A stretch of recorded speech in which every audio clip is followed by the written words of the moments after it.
دفعہ کا ذکر ہے کہ گاؤں سے باہر ہرے بھرے میدان میں ایک بوڑھا اپنے گدھے کو چرا رہا تھا۔ اتنے میں دور سے اسے شور سنائی دیا۔ کیا دیکھتا ہے کہ دشمن کی فوج تیزی سے اس طرف آ رہی ہے۔ یہ دیکھ کر وہ گھبرا گیا۔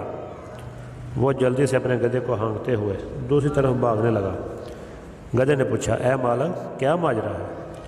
مالک نے جواب دیا کہ دشمن ہماری طرف آ رہا ہے، ہمیں یہاں سے فوراً بھاگنا چاہیے ورنہ ہم دونوں پکڑ لیے جائیں گے۔ گدھے نے کہا، اچھا یہ تو بتائیے، اگر دشمن مجھے پکڑ کر لے گیا تو وہ مجھ پر اس سے زیادہ بوجھ ڈالے گا جتنا آپ لاتے ہیں؟